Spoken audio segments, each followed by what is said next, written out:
Bonjour à tous, hello hello. Bonjour tout le Bonjour tout monde. le monde. On est super content avec Aurélien de vous retrouver aujourd'hui.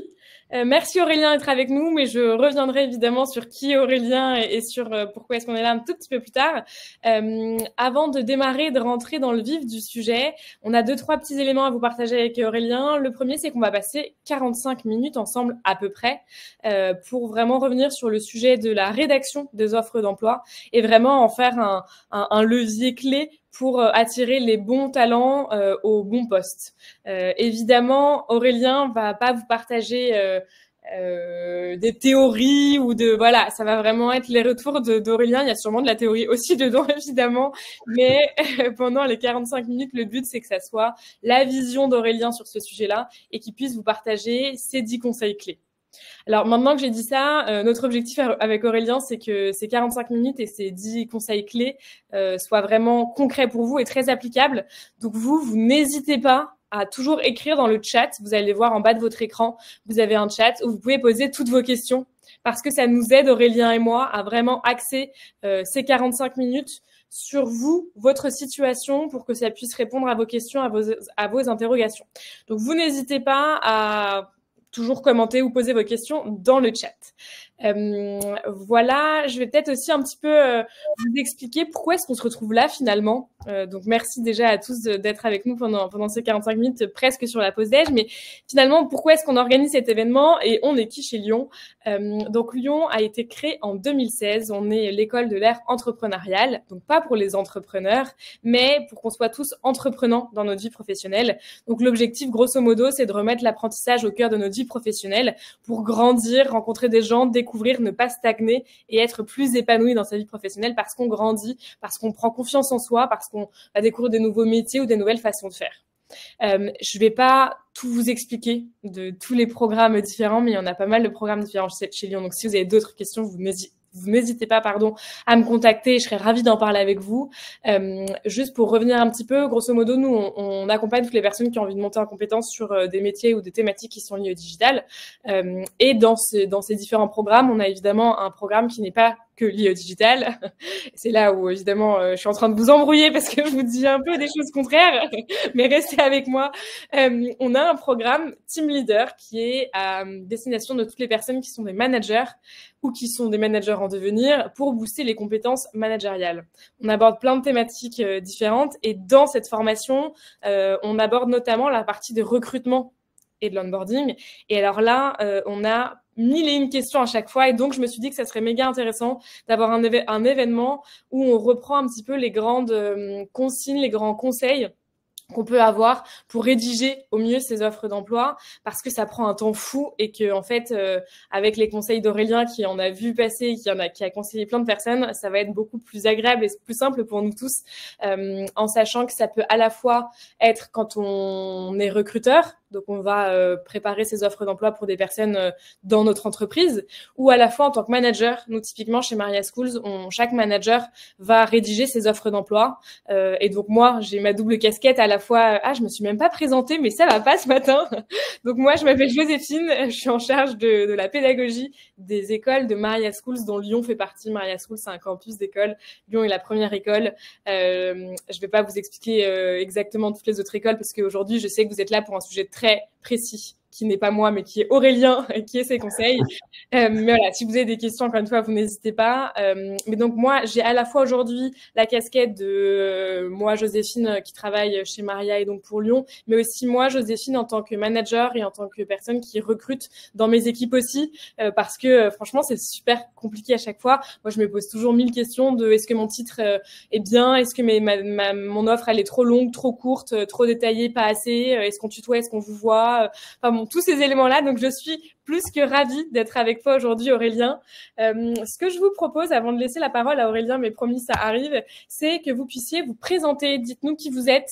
J'ai vu des noms que je connaissais déjà dans les inscrits et dans les présents aujourd'hui, donc c'est trop chouette de revoir nos alumni. Mais dites-nous, est-ce que vous êtes là parce que vous allez recruter pour la première fois? Est-ce que vous êtes là parce que vous recrutez souvent et qu'en fait, vous posez des questions pour optimiser vos offres? Est-ce que, voilà, dites-nous qui vous êtes, dites-nous ce qui vous intéresse. Finalement, qu'est-ce qui a fait que vous vous êtes dit que vous alliez passer ces 45 minutes avec nous? Donc voilà, il y a des sondages qui apparaissent normalement sur vos écrans. Répondez. Et si vous avez d'autres informations à nous partager, n'hésitez pas à le faire dans le chat. En attendant d'avoir toutes ces réponses et de pouvoir un peu plus connaître toutes les personnes qui sont avec nous aujourd'hui, Aurélien, je te laisse te présenter. Oui, carrément. Merci déjà pour l'invitation, Joséphine. Merci à toi. Trop content d'être là pour 2 raisons. La première, c'est que j'adore ce que vous faites chez Lyon, chez Maria. En plus, on s'était croisés justement pour un événement recrutement sur Paris. Donc moi, je suis sur Lyon, mais j'avais fait l'effort, entre guillemets, c'est pas un énorme effort, mais de monter sur Paris pour assister à cet événement. Et je trouve vraiment ce que vous faites canon. Et en effet, on va parler d'un sujet aussi qui me parle beaucoup, qui nous parle à tous, qui est donc celui des offres d'emploi et sur la capacité justement à les améliorer, à les rendre peut-être plus attractives et surtout à toucher les bons talents, mais on y reviendra. Donc moi, c'est Aurélien, donc je suis recruteur chez Avisio depuis bientôt 2 ans. Donc pour présenter très brièvement Avisio, la boîte a été créée en 2019. C'est une entreprise qui propose justement aux entreprises en croissance un ensemble de services haut de gamme autour de 3 services, 3 métiers principaux. Donc, on a le recrutement en mode cabinet sur Paris en région et sur des profils plutôt C-level, manager et tech. On a une offre dédiée au management de transition et puis donc une expertise partagée via des prestations en part-time ou via la mise à disposition de recruteurs de Sales Ops ou de DRH. Donc moi, je suis dans l'équipe In Residence, cette dernière brique du coup d'Avisio, en tant que recruteur en mission.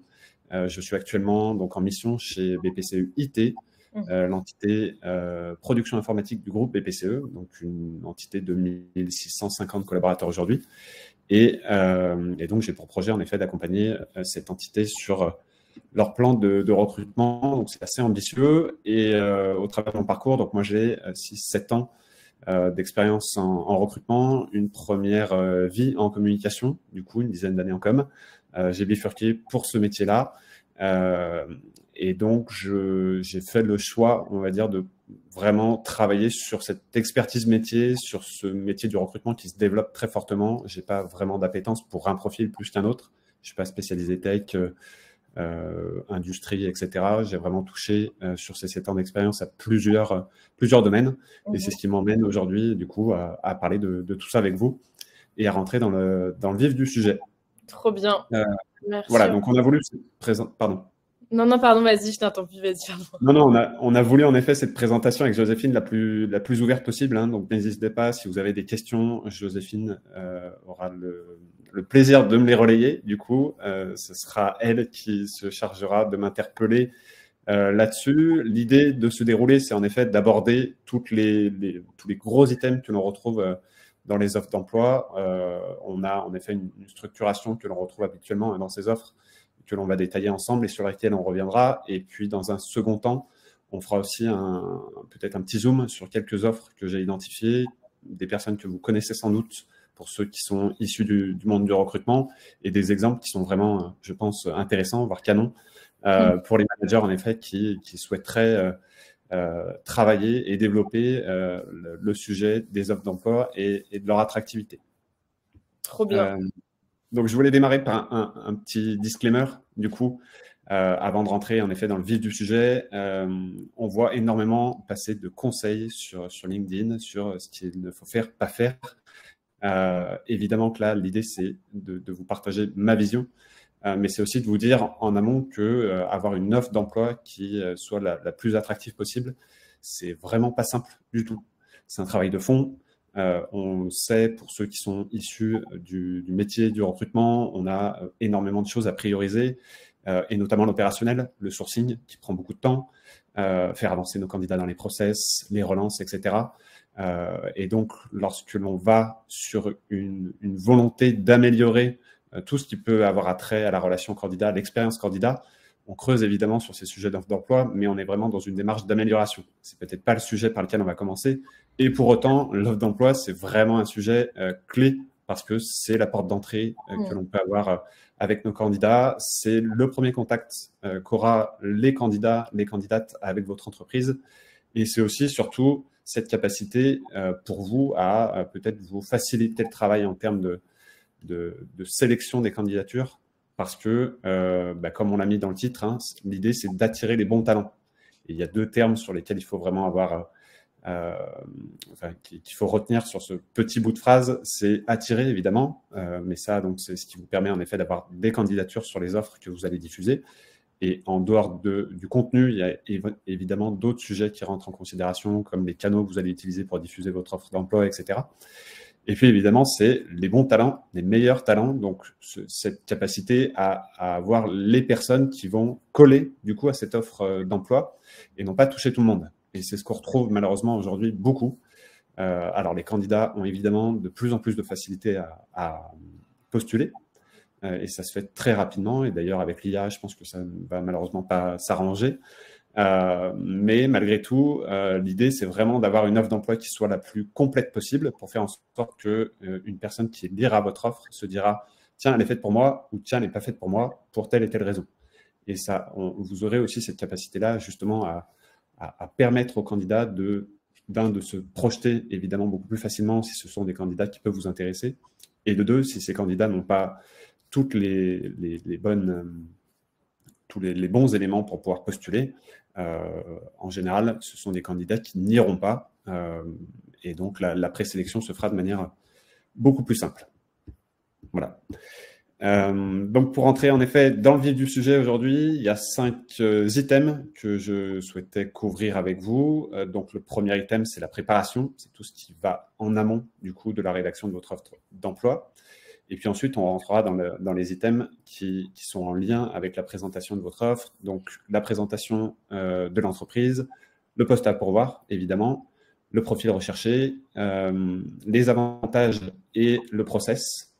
Et puis, donc, on abordera également les petits sujets qui fâchent.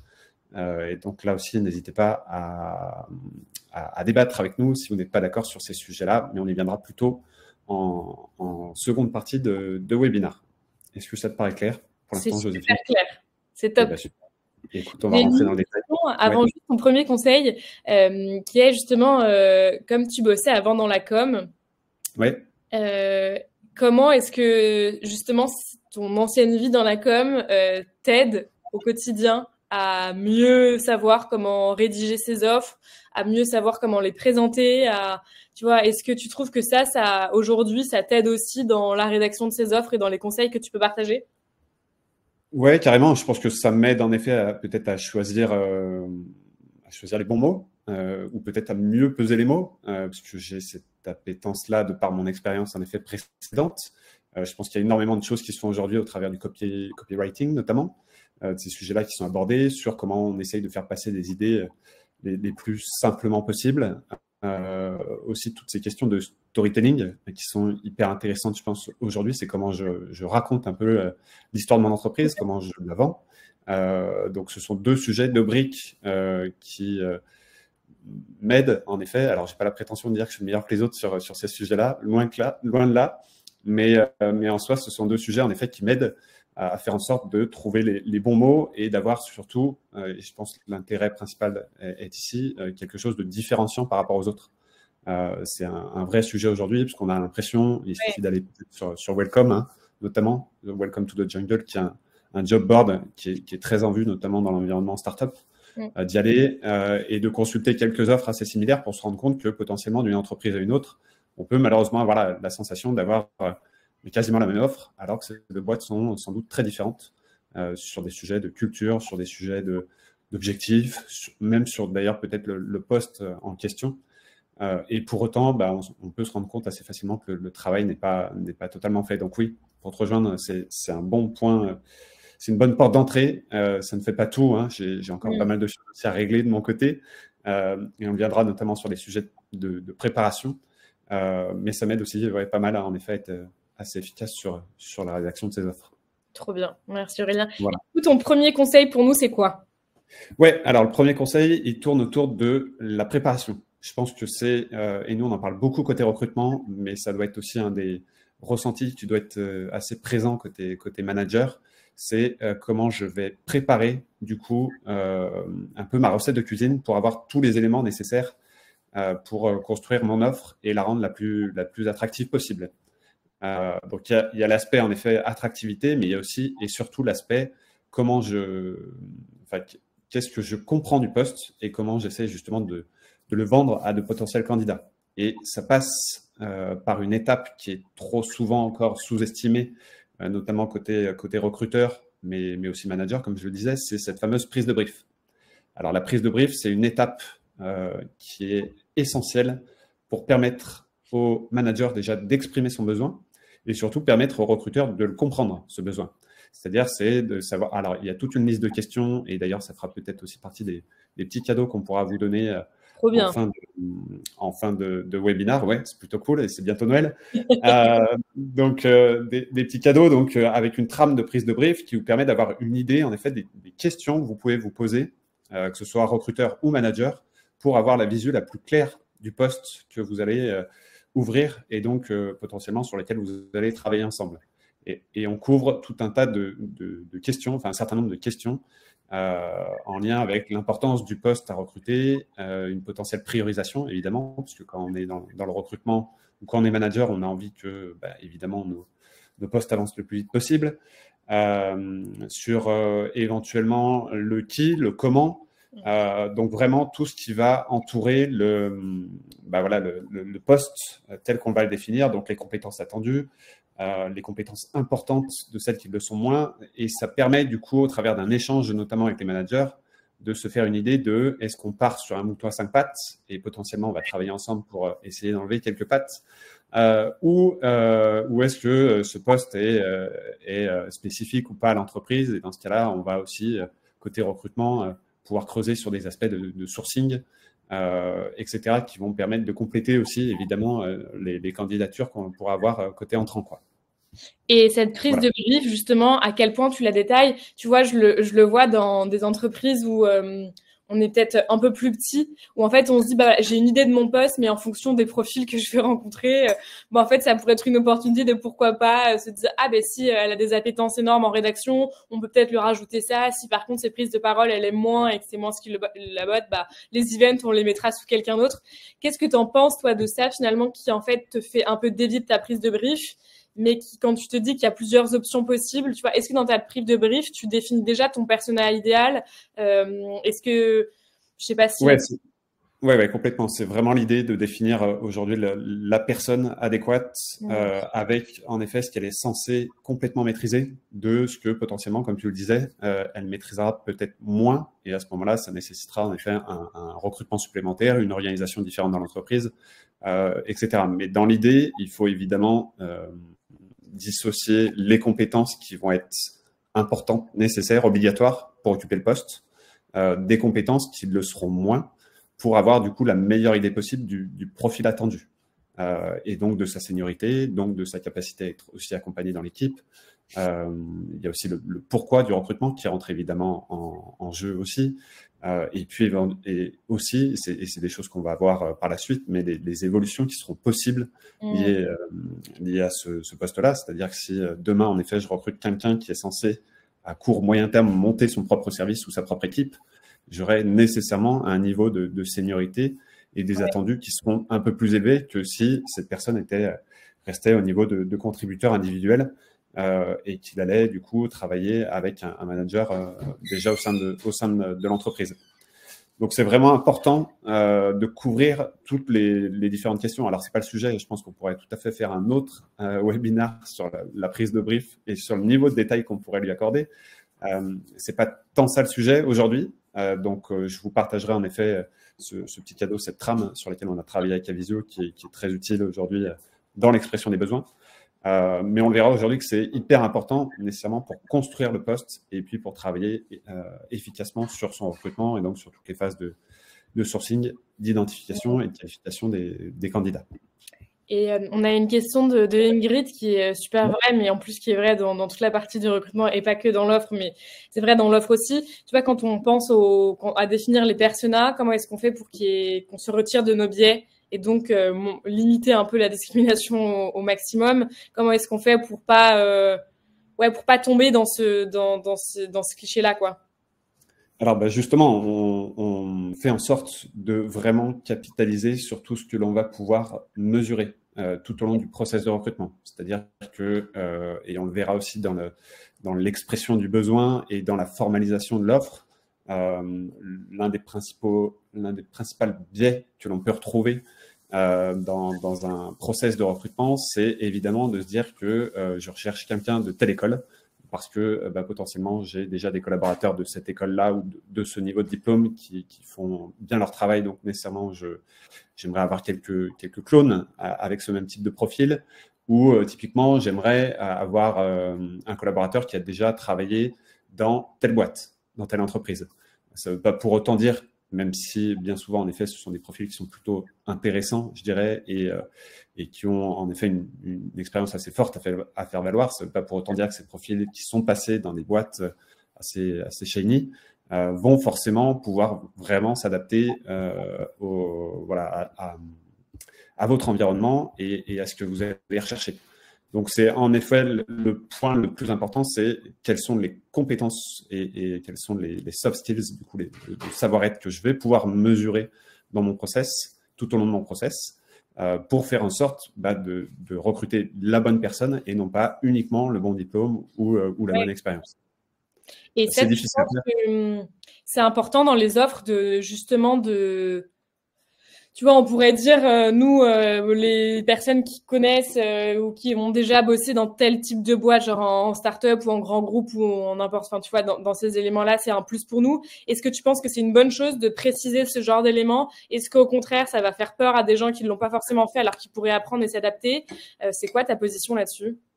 Je pense qu'en effet, il faut amener le niveau de transparence nécessaire pour expliquer le pourquoi vous recherchez ce type de profil. C'est-à-dire qu'aujourd'hui, j'en ai bien conscience aussi. Comme je te le disais, j'ai découvert des environnements assez différents. Les attendus ne sont pas les mêmes. Et je pense qu'on peut être tout à fait amené à préciser le pourquoi j'attends quelqu'un qui a déjà une expérience en startup, parce qu'on est peut-être sur des environnements qui sont moins structurés, où les évolutions sont nombreuses, où voilà, l'activité nécessite une certaine autonomie. Et ce sont des choses, justement, en creusant un petit peu le pourquoi j'attends quelqu'un qui ait déjà cette expérience en startup, on se rend compte qu'on a les réponses du coup qui viennent petit à petit et on arrive à tirer des fils qui vont nous permettre du coup d'évaluer correctement le ou les candidats et de trouver potentiellement le bon, celui qui cochera justement les bonnes cases. Donc c'est en effet le niveau, pourquoi pas le niveau d'autonomie attendu, sur des environnements qui sont en effet un peu mouvants, donc la capacité à s'adapter peut-être plus facilement, la capacité aussi peut-être à travailler dans un environnement où il y a peu de contacts côté manager, etc. Donc de développer par soi-même son activité. Bon bref, il y a en effet un certain nombre de points qui peuvent être intéressants, mais il faut à chaque fois aller tirer le fil derrière ce type d'expression, et c'est un travail que l'on fait nous aujourd'hui en tant que recruteur, c'est d'amener nos managers à exprimer clairement ces besoins-là et à leur faire dire ce qu'ils attendent derrière tel et tel point. En fait, c'est un peu, on parle souvent de la règle des 5 pourquoi en produit, donc pas forcément dans les offres d'emploi. Mais en fait, c'est ça, si on dit on cherche quelqu'un qui a déjà eu une expérience dans tel truc, bah pourquoi? Et en fait, c'est peut-être ça du coup à mettre en avant ou en tout cas à expliquer à chaque fois le pourquoi, même à l'écrit, pour que ça permette aux gens de se projeter un peu plus et de voir enfin, de comprendre la raison du pourquoi, quoi. Super. Ouais, carrément. Exactement. Donc voilà, c'est en effet un des points hyper importants dans cette prise de brief et c'est ce qui fera que on va dire votre position en tant que recruteur, que ce soit manager évidemment ou en tant que recruteur, sera et le travail que vous allez en faire derrière sera bien plus clair, bien plus précis et vous permettra du coup d'aller chercher tout de suite peut-être les bons profils et évidemment dans notre cas de les attirer vers l'offre d'emploi que vous allez rédiger. Et il y a une question de Calixte. Ouais. Une question franchement super intéressante, notamment quand tu es recruteur et que tu accompagnes du coup des managers, des head-of, des personnes qui vont recruter et qui font de la discrimination. Typiquement, je cite Calix dans ces exemples, comme ça te parlera peut-être un petit peu plus. Donc, grandes écoles uniquement, un homme parce que, pas de femme de 30 ans car grossesse. Franchement, moi j'avoue, ça me choque de me dire qu'en 2023, il y a des personnes qui pourraient encore dire ça. Mais toi, c'est quoi ta façon de les accompagner du coup dans ce chemin pour qu'ils arrêtent ces biais complets et de revenir au pourquoi et aux compétences et pas aux biais, quoi. Oui, ouais, je pense en effet la même méthode, c'est vraiment de les ramener sur ces sujets qui vont nous aider à enfin, que ces personnes-là qui peuvent exprimer ce genre de choses puissent enfin, c'est vraiment les aider à revenir vers les compétences, comme je te le disais, et vers les choses que l'on va vraiment évaluer. Ouais. Et aujourd'hui, c'est un travail de longue haleine, hein, encore une fois, que de faire en sorte que nos managers, que les managers avec lesquels on travaille puissent vraiment se concentrer là-dessus. Et en effet, il y a tout un tas de stéréotypes qui, malgré tout, persistent, qui perdurent. Et c'est compliqué. Aujourd'hui, on est vraiment dans une logique de changement, hein, de mentalité. Donc, ça peut être compliqué, en effet, de faire évoluer les choses.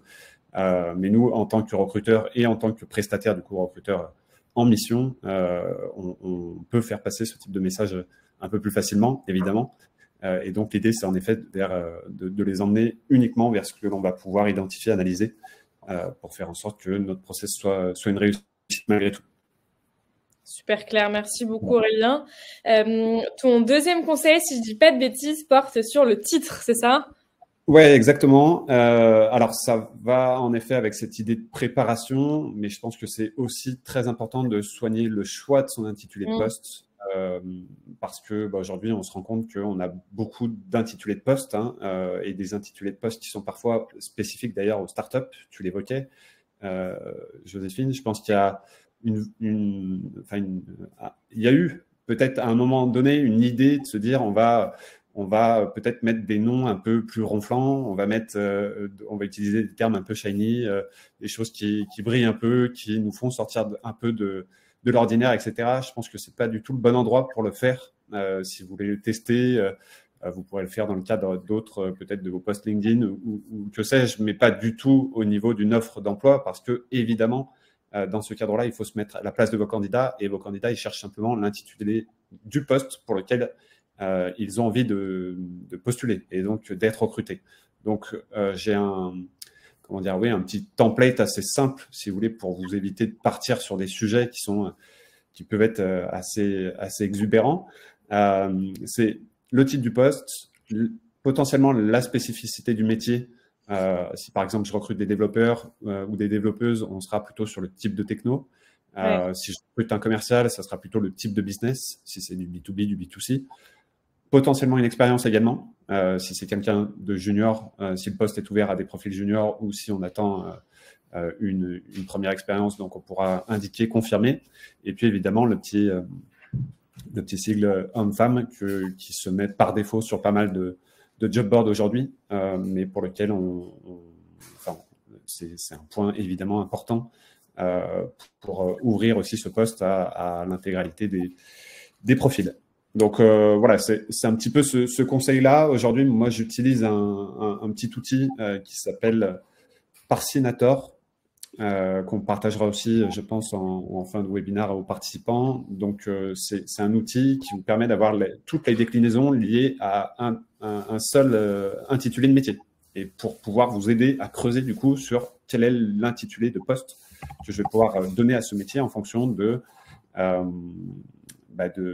type de poste sur lequel je vais recruter. Parce qu'aujourd'hui, on peut, évidemment, si je prends mon exemple, on a des chargés de recrutement, on a des talent acquisition specialists, des talent acquisition managers, on a des recruteurs, on a des sourceurs. Donc, ça permet aussi d'avoir peut-être une idée globale des différents intitulés qu'il peut y avoir pour un même métier ou des métiers qui soient assez en proximité. Et puis de faire peut-être le bon choix en fonction, encore une fois, des missions que l'on va proposer et des sujets que l'on va aborder dans ce poste-là. Oui, c'est vrai qu'il y a tellement de titres différents. Et tu vois, là, justement, dans le titre que tu disais aussi, beaucoup en anglais. Est-ce que tu as un avis sur est-ce que français, est-ce qu'anglais? Franchement, tu vois, nous, chez Maria, je pense que j'ai envie de dire 80% de nos postes, les titres sont en anglais. Pourtant, il y a quand même des personnes qui ont des postes avec des titres français. Donc, nous, ça n'a pas été une volonté nos docs sont pas en anglais, tout n'est pas en anglais, mais c'est vrai on fait partie de ces clichés peut-être de la Startup Nation, mais ouais, on a tous des postes en anglais. Est-ce que tu as un avis là-dessus sur français, anglais Oui, alors l'avis que je peux avoir sur ce sujet, c'est que en effet aujourd'hui, et tu l'as très bien dit, on a un vocabulaire qui est propre au monde des startups, et je pense qu'il faut continuer à l'utiliser. C'est comme tu le disais, le sujet, c'est aussi d'attirer des personnes qui ont déjà évolué dans ces sphères-là, dans ces environnements-là. Donc, évidemment que les intitulés de postes en anglais fonctionnent sur ces univers-là. Après, bien entendu, il ne faut pas en faire une généralité. Il ne faut pas non plus faire en sorte que... il faut garder encore à l'esprit je dirais la recherche de profils que l'on peut faire. Moi, aujourd'hui, je suis en région. Alors, je suis à Lyon. Je ne suis pas paumé dans un coin perdu de la France. Mais malgré tout, sur certains secteurs, sur certaines activités, les intitulés en anglais sont pas du tout la norme. Ouais. Et on le retrouve beaucoup plus en région, en effet, dans des entités qui recrutent encore des commerciaux. Là où aujourd'hui, dans des environnements un peu plus start-up, un peu plus parisiens, on a du SDR, du BDR, du business developer, etc. Donc, en effet, des intitulés qui ne se prêtent pas nécessairement à chaque fois à tous les types d'entreprises. Donc, en soi, des titres en anglais, pourquoi pas, mais après, il faut en effet que ces titres collent, encore une fois, aux candidats, aux candidates qui vont rechercher à postuler et qui correspondent en effet à, pourquoi pas, une expérience qu'ils ont pu avoir ou un environnement qu'ils connaissent déjà. Ok, top. Merci beaucoup Aurélien. Maintenant, peut-être ton conseil numéro 3 ? Oui, alors là, ça concerne du coup la première brique de votre offre d'emploi, c'est tout ce qui est présentation d'entreprise. Et là-dessus, je pense qu'il y a en effet des éléments sur lesquels on peut travailler assez facilement parce que on ne fait pas nécessairement encore toujours très bien ce travail de valoriser son entreprise. On reste en effet sur des sujets. Alors, il y a le running gag qui court encore sur le leader de son marché, sur l'entreprise bienveillante, etc.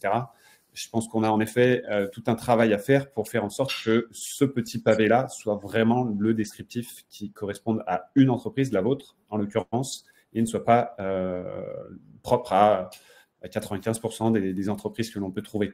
Donc, c'est un peu comme construire un pitch. Dans l'idée, c'est d'avoir un format assez court, mais qui met en avant vraiment des dates clés de création, d'évolution d'activité, l'activité d'ailleurs en propre, le pourquoi potentiellement, pourquoi vous faites ça, les ambitions, les atouts, etc. Et faire en sorte que ce soit des éléments qui donnent envie déjà et qui permettent d'avoir très rapidement, côté candidat, une idée claire de ce que vous êtes et de ce que vous faites. Ok. Donc, grosso modo, si je résume dans la présentation de l'entreprise, quand tu dis assez court d'ailleurs, c'est quoi ? C'est 4-5 lignes ? C'est en effet 4-5 lignes, pas bien plus. C'est, je dirais, le grand max. On retrouve pas mal aussi sur Welcome. On a des gros pavés. C'est pas nécessaire. C'est pas toujours très lu. Et en soi, ce qu'il faut savoir aussi, c'est que les candidates iront chercher l'information aussi ailleurs sur qui vous êtes, sur ce que vous faites et notamment sur votre propre site. Donc, il n'y a pas nécessairement besoin d'avoir un pavé de 10-15 lignes. 4-5 lignes suffisent pour bien comprendre, en effet, l'entreprise et les enjeux qui sont les leurs. Super clair. Donc, 4-5 lignes grand max, d'être clé, pourquoi, ambition et atout. Ça résume grosso modo assez bien ce qu'on doit savoir sur l'entreprise, quoi. Carrément. Trop bien. Et ensuite, on a un autre item qui est dans la présentation de l'entreprise que l'on peut parfois aussi un peu retrouver, mais qui est déjà en lien avec plutôt le service dans lequel on va recruter ou le poste qui sera recruté, c'est tout ce qui est lié à la culture, notamment. La culture d'entreprise, l'environnement de travail, les rituels qu'on peut avoir. Donc là, on commence tout doucement aussi à faire le lien avec le poste et les sujets qu'on va pouvoir partager. Je viens de passer un grand écran. Pardon, c'est moi qui t'ai perturbé complet, je suis désolée. Je me dis que tu voyais en trop petit en fait, donc j'ai voulu, mais je savais pas que je le mettais pour tout le monde, désolée. Non, il n'y a pas de souci. J'étais très contente d'avoir à côté de moi. Tu es en petit, mais voilà, pas de problème. Et donc, c'est en effet des sujets liés à la culture.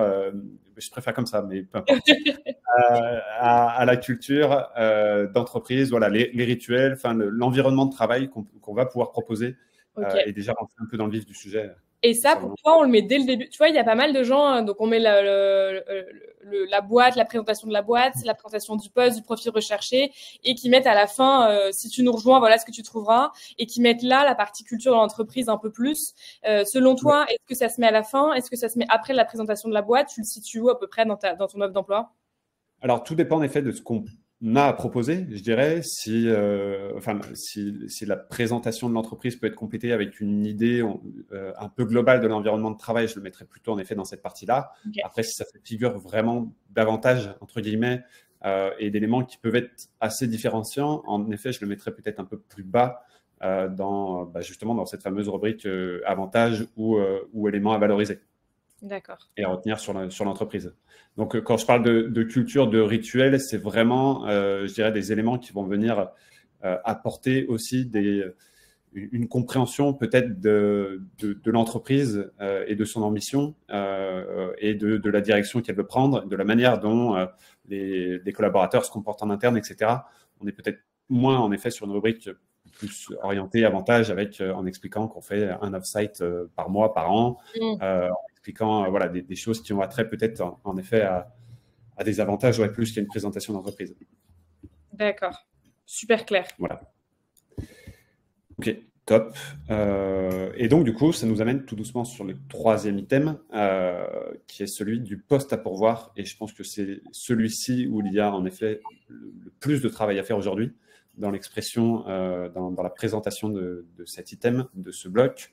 Parce que, comme je te l'ai évoqué, la prise de brief, et comme je vous l'ai évoqué, la prise de brief, du coup, doit nous permettre d'avoir un maximum d'informations sur le pourquoi de ce recrutement et sur l'impact que va avoir la personne que l'on va recruter, comment elle va contribuer, du coup, à la réussite de l'entreprise à court, moyen et long terme. Donc, ce que l'on retrouve assez régulièrement sur le poste à pourvoir, c'est plutôt, malheureusement, une fiche de poste, ou plutôt une idée de... tiens, pour mon exemple, je suis recruteur, je vais sur une offre d'emploi qui m'intéresse, je tombe assez régulièrement, malheureusement, sur des travers de type on va attendre de toi que tu recrutes ou tu gères un profil, ou tu gères un process de recrutement de A à Z. Donc ça, j'en ai conscience, je suis recruteur, c'est mon métier.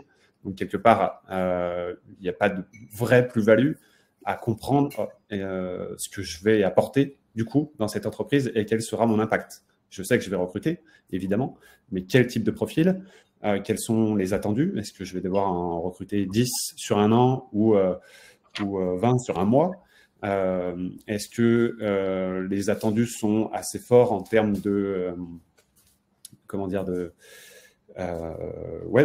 d'impact que je pourrais avoir? Est-ce que je vais pouvoir travailler justement sur ce process ou est-ce qu'il est déjà établi? Avec qui je vais travailler?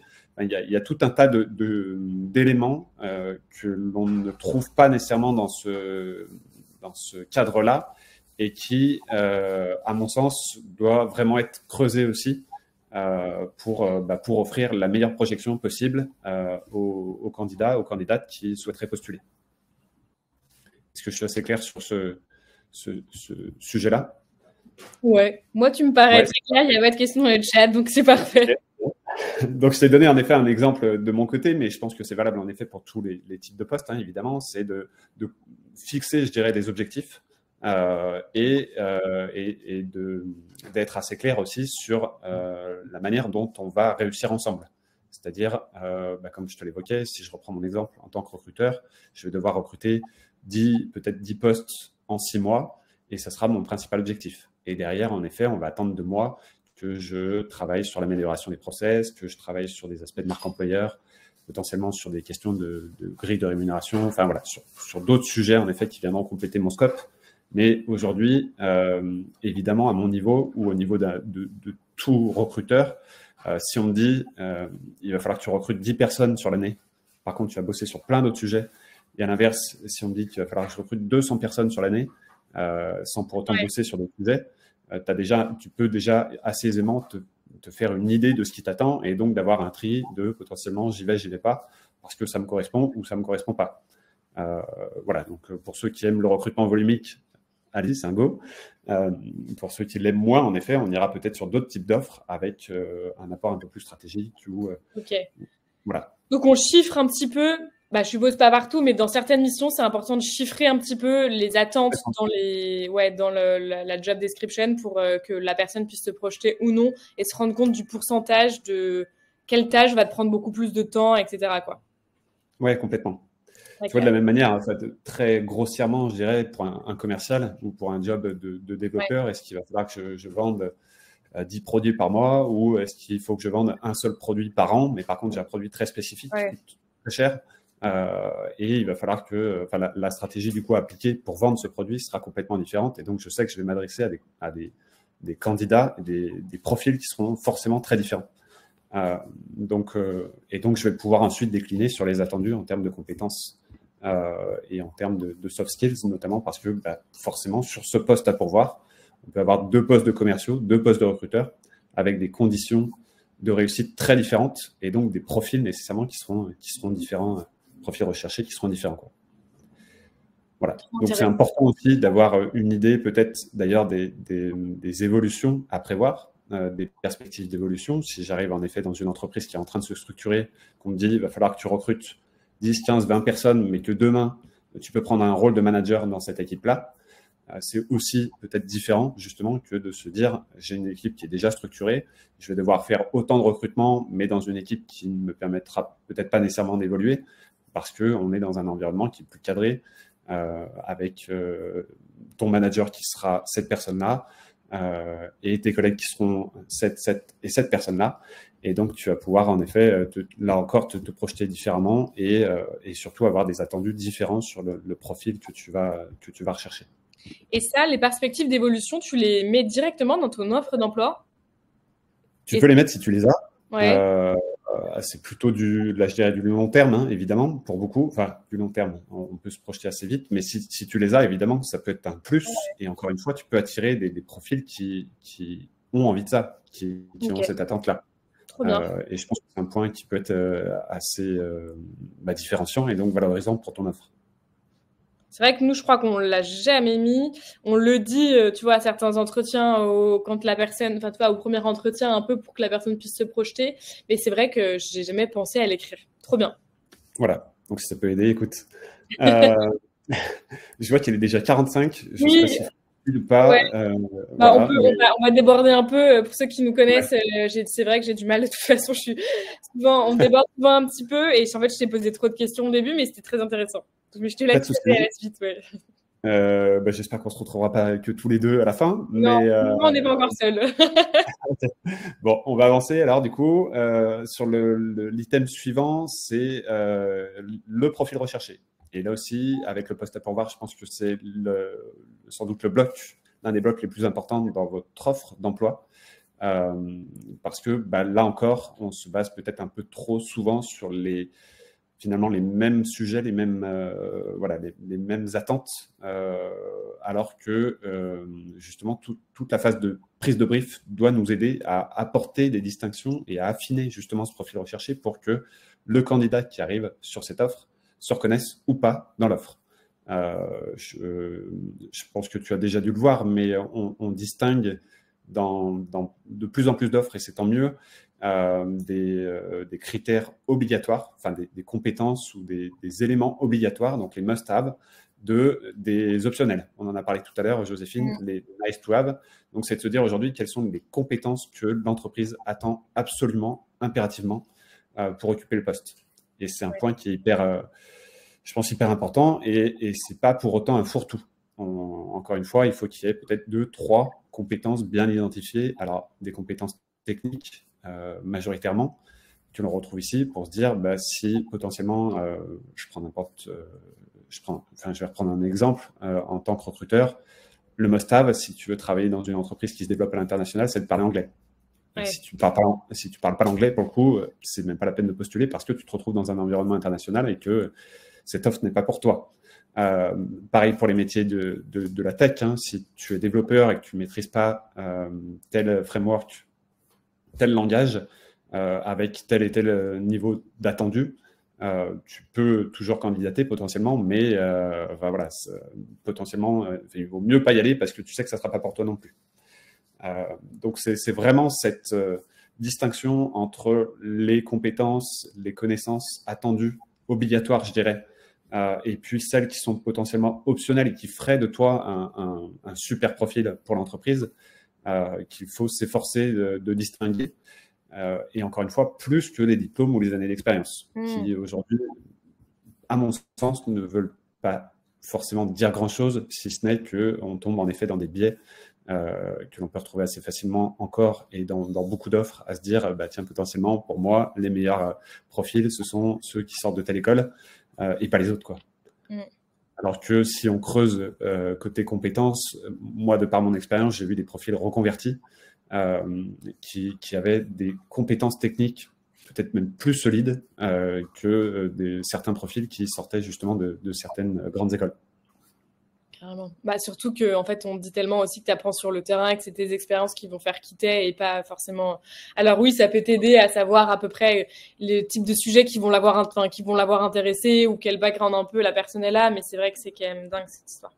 Et attends, dans la partie nice to have, donc dans les must, tu nous recommandes d'en mettre plutôt 2 ou 3, des vraiment très importants, mais dans la partie nice to have, est-ce que tu as un nombre aussi que tu recommandes au-delà duquel il ne faut pas trop dépasser? Ouais, je dirais, bah, je resterai à peu près moi dans les mêmes, dans les mêmes ratios. Hein, je dirais 2, 3 en effet par.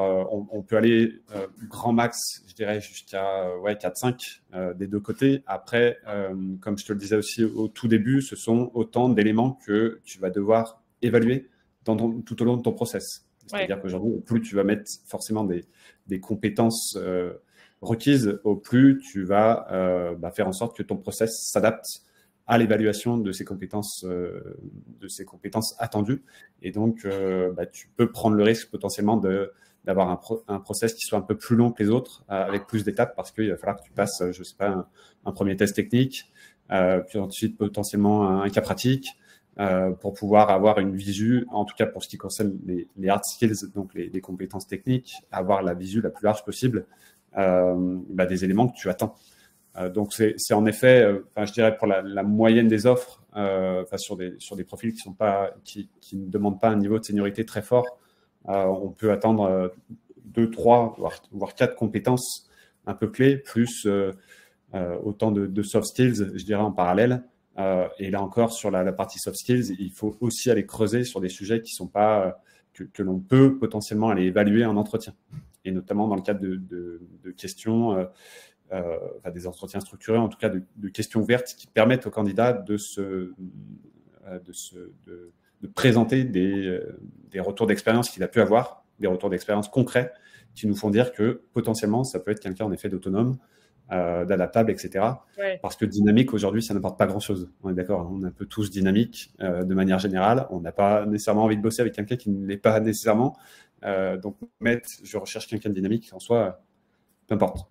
Mais si je recherche quelqu'un d'autonome, il faut que, 1, j'explique pourquoi, et que 2, potentiellement, je sois en capacité de l'évaluer. Donc, comme je te le disais, on oriente nos questions sur des sujets de soft skills vers des items liés à qu'est-ce que tu as pu faire dans cet environnement, quels sont les projets, par exemple, que tu as pu mener de A à Z en solo, dans tes expériences précédentes, etc., pour avoir vraiment la meilleure idée possible du niveau d'autonomie de la personne. Ouais, ça c'est vrai que ça pourrait faire un event à part entière qui est de comment est-ce que tu vas, quelles sont les questions que tu vas poser pour comprendre les compétences clés et ce que tu recherches derrière. Et ça, c'est encore un tout autre sujet mais qui est super intéressant et qui est mais bien important, quoi. Ouais. Il y a plein de sujets qui sont méga importants. Ouais, mais là, dans tous les points que tu nous partages, ça montre à quel point il faut qu'on creuse aussi et que évidemment, en repartant, on va tous repartir pour aller déj, mais avec du boulot parce que nos offres sont encore à taffer. C'était pas l'idée, prenez le temps de manger, du coup, mais voilà, il y a en effet beaucoup de questions à se poser et comme je te le disais, c'est vraiment pas simple d'aller chercher une offre d'emploi très détaillée et je te montrerai des exemples. Il y a notamment un exemple qui est très parlant et qui est aujourd'hui un peu une référence de l'offre d'emploi ultime que l'on retrouve et on en parlera tout à l'heure. Voilà, ça peut faire patienter les personnes qui sont encore là. Oui, on peut passer peut-être à ton 8e conseil sur les avantages. On y revient, tu l'as rapidement Ouais. abordé tout à l'heure. Très rapidement, les avantages, c'est plutôt du bon sens, je dirais. Pour les avantages, c'est en effet, on va valoriser ce qui est vraiment différenciant dans l'entreprise. Alors, moi, dans une de mes expériences précédentes, j'avais 3 aspects côté avantages. C'est ce que tu vas... Je le présentais comme tel, hein, mais c'est pas nécessairement le truc à faire, mais ça peut être intéressant de le penser comme ça.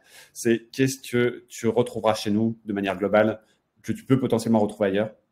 Et là, on mettait peut-être des choses qui ne sont plus nécessairement aujourd'hui des avantages. Donc, parler aujourd'hui des tickets resto, de la mutuelle qui est prise en charge, etc., c'est pas des avantages, sauf si en effet ta mutuelle elle est canon et qu'elle peut couvrir l'intégralité des dépenses de toute ta famille et de toutes les personnes de ton entourage. Ce sont plus nécessairement des choses à mettre. On peut mettre, par contre, potentiellement le télétravail. On a l'impression, on pense que c'est pas nécessairement un avantage, mais aujourd'hui, ça en est un malgré tout et qui est quand même assez fort. En tout cas, le full remote. On peut aussi préciser des sujets d'organisation liés à l'hybride, etc. Et encore une fois, ça nous permet de faire du tri, entre guillemets, dans les candidats. Donc, c'est ce que tu retrouveras de partout, ce que potentiellement tu retrouveras chez nous et dans quelques boîtes, et ce que tu retrouveras chez nous, mais nulle part ailleurs. Voilà. Et donc là, ça peut être en effet des avantages qui sont très spécifiques à l'entreprise et qui sont intéressantes. Donc, dans le bloc du milieu, c'est par exemple, je crois que les entreprises habituellement remboursent 50% des abonnements de transport en commun. Pour les boîtes qui commencent à proposer 70, 80, voire 100%, c'est un avantage en effet qu'on ne retrouve pas de partout et qui peut être intéressant. Et par contre, pour en effet la dernière brique, c'est de se dire qu'est-ce que nous on propose qu'on ne retrouve pas ou très très peu dans des environnements. Et donc ça peut être plein de choses sur lesquelles il faut en effet s'appuyer pour potentiellement rendre l'offre la plus attractive possible. Et tu vois, si dans l'entreprise, justement, c'est 50% de remboursement du transport, aussi ces trucs qu'on retrouve beaucoup, est-ce que tu penses qu'on le note quand même? Est-ce que tu penses que ça sert à rien de le noter, du coup? Pour moi, si en effet les 3 seuls avantages que vous avez à proposer dans l'entreprise, c'est les 50%, la mutuelle classique et les tickets resto, il n'y a pas énormément... Il n'y a pas besoin de... Non, il n'y a pas besoin, il n'y a pas nécessité de le noter, et encore moins dans une rubrique avantage. Il faut vraiment que potentiellement, parce que là, finalement, je pense que ça fait un peu là aussi pareil, on retrouve pas mal de personnes, de candidats qui se moquent d'ailleurs un peu de ces offres d'emploi-là, justement. Mais si ça peut faire partie, en effet, d'un socle d'avantages qui est plus conséquent, avec des choses qui sont un peu plus attrayantes, pourquoi pas. Mais en effet, si... on met que sur les trucs à rajouter en plus qui vont vraiment faire la différence. Potentiellement, exactement. Super clair. Top. Très bien. Et puis ensuite, c'est le niveau de détail côté process. Ce sont dans la suite logique de l'offre et on arrive au bout. Donc le process, c'est je présente clairement les différentes étapes du process. Et alors on le voit de temps en temps, c'est-à-dire premier call de préqualification avec un recruteur. Ou pas d'ailleurs, on précise peut-être pas toujours dans les offres. Le deuxième, c'est l'entretien technique. Et le troisième, c'est rencontre avec le CEO, etc. Moi, ce que j'incite pas mal à faire sur ces sujets-là, c'est peut-être de rentrer encore un peu plus dans le détail pour dire voilà qui tu vas rencontrer ou avec qui tu vas échanger. Donc, potentiellement, moi, dans ma boîte aujourd'hui, c'est avec Aurélien que tu échanges et pas avec Nathalie ou Marie-Laure. Tu vas ensuite rencontrer telle personne de telle équipe, ton prochain manager ou le N+1 de ce manager pour un premier test technique ou un échange technique qui va nous aider à identifier tes compétences sur tel et tel domaine. Donc, on précise l'objectif de l'entretien. Et pas de se dire aujourd'hui tu vas discuter avec Aurélien, demain tu vas rencontrer ce manager, mais vous allez vous dire exactement la même chose. Et puis donc en troisième entretien, c'est un entretien RH avec telle et telle personne pour aussi appréhender des enjeux liés à ta personnalité parce qu'on fait passer des tests, etc. Mais en tout cas qu'on ait une visu assez claire de ce qu'on fait à chaque étape, du qui tu vas rencontrer, du pourquoi tu vas rencontrer cette personne et de quoi vous allez discuter et du temps que vous allez passer ensemble. C'est hyper important aussi parce qu'on se retrouve parfois sur des process où certaines entreprises demandent aux candidats de bloquer 2-3 heures sur une matinée, ou parce qu'ils veulent enchaîner 2 étapes du process en même temps, pourquoi pas, ou parce que en effet le process n'est pas clair et que du coup le candidat est obligé malgré tout de bloquer un temps énorme et ne sait pas toujours à quelle sauce il va être mangé. Donc c'est aussi pour rassurer le candidat, pour lui expliquer ce qu'on attend de lui et pour potentiellement le projeter sur une durée aussi de process. Parce que là, je t'ai présenté un process en 3 étapes, mais on a des entreprises où, pour certains postes, on peut avoir des process en 5 étapes, voire plus, et ça peut forcément traîner dans le temps, quoi. Voilà. Super clair. Donc, dans la partie process, on explique bien les différentes étapes, qui, pourquoi, temps, durée, etc. Super clair. Et ton dernier conseil? Dernier conseil, alors il regroupe pas mal de choses, on va tâcher d'aller assez vite dessus. Donc c'est les sujets qui fâchent, c'est comme ça que je voulais le présenter, et il est notamment question du salaire dedans. Donc j'ai creusé un petit peu sur le sujet, je crois qu'il n'y a que 30% des entreprises qui mettent une fourchette de salaire dans leurs offres, et on a énormément de candidats qui s'en plaignent, ce que je peux comprendre. Évidemment, parce que c'est aussi un des éléments clés sur lesquels les candidats, les candidates vont se projeter. On ne travaille pas pour rien, jusqu'à preuve du contraire. Donc, évidemment, et puis c'est lié aussi à des sujets de seniorité, de responsabilité, etc. Pour te donner un exemple, j'ai un collègue en recherche d'emploi aujourd'hui qui a postulé une offre sur laquelle on attendait et du recrutement et du talent management, donc tout ce qui est accompagnement à la montée en compétences des collaborateurs, donc un poste qui était quand même assez global pour le coup, donc qui laissait sous-entendre un niveau de seniorité quand même assez important pour gérer ces différentes facettes de ce que j'ai compris de cette offre en autonomie, donc malgré tout un niveau de responsabilité assez fort, et un niveau de salaire qu'il a su en commençant à discuter du coup avec cette entreprise qui était bien 10 voire 15 cas en dessous d'une potentielle fourchette sur ce type de responsabilité-là. Donc, autant te dire qu'il a perdu son temps, non pas parce qu'il coûte cher, mais parce que l'offre était vraiment trop complète, je dirais, pour tenter d'attirer des profils avec un niveau de rémunération qui était peut-être plus proche de celui que pouvait attendre un profil plus junior, mais qui n'aurait pas pu, quoi qu'il en soit, cocher toutes les cases de ce poste-là. Et dans certaines offres où ils partagent la fourchette de salaire, cette fourchette, elle est énorme. Tu vois, j'ai vu des offres où vraiment, ça passe du simple au double, quoi. Je suppose que c'est aussi parce qu'en fait, ça va dépendre du niveau de seniorité de la personne. Mais qu'est-ce que tu penses aussi de ces... Est-ce que quand on se dit, en fonction du profil, on est prêt, mais on sait pas trop, est-ce que ça envoie le signal de, en fait, l'entreprise, elle n'a pas assez défini son brief parce que du coup, c'est très vague, mais en même temps, là, ma question est méga floue, mais est-ce que tu vois ce que je veux dire sur la fourchette très grande? Est-ce que c'est mieux de donner une fourchette grande que de pas du tout en donner? Est-ce que la fourchette grande, c'est quand même, ça envoie un mauvais signal, donc faut quand même essayer de ne pas trop la faire grande non plus? Qu'est-ce que tu en penses? Ouais, non, je pense qu'en effet, une fourchette, je dirais, acceptable. Alors, c'est propre à mes pratiques, mais je pense qu'on ne doit pas dépasser les 10 cas, je dirais. Max. Si on va au-delà, c'est qu'en effet, il y a un problème ou de définition de poste, ou en effet une crainte peut-être de se fermer à certains types de profils, plus seniors ou plus juniors. Mais là, c'est en effet, encore une fois, en lien avec le brief et les attentes.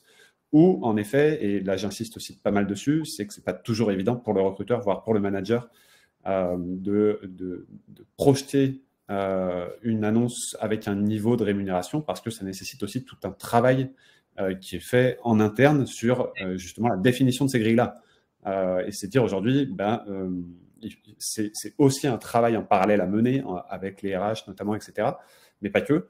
Et nous, on a un partenariat d'ailleurs avec Figures, qui est une des solutions d'identification des grilles de rémunération, pas des grilles, des fourchettes de rémunération sur certaines typologies de postes, pour justement avoir la meilleure idée possible des attendus en termes de seniorité, de responsabilité que l'on va confier, et donc essayer de, malgré tout, proposer une fourchette de salaire qui nous permettra d'attirer les bons candidats. Et ensuite, à nous, en effet, d'avoir le niveau de discussion nécessaire avec l'entreprise en interne pour faire avancer ces sujets là-dessus, sur des grilles de rémunération claires et sur une idée précise des niveaux de rémunération qu'on peut proposer aux candidats.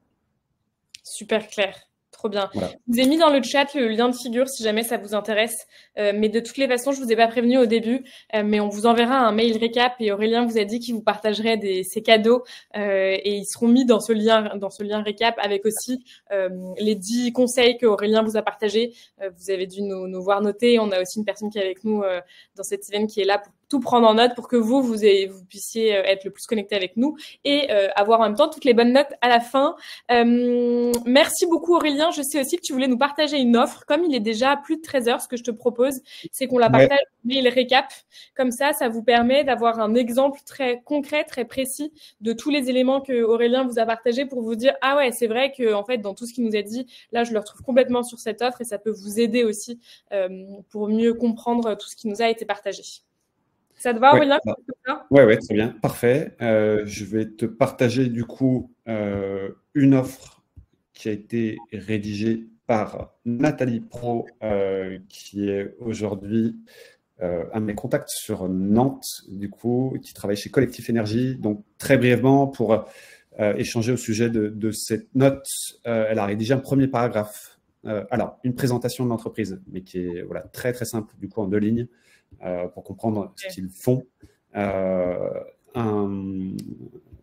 paragraphe, pardon, TLDR, TLTR, ouais, pardon, Too Long to Read, pour préciser, du coup, en très peu de temps, qui on recherche, pourquoi on le recherche, et les éléments clés, du coup, de l'offre.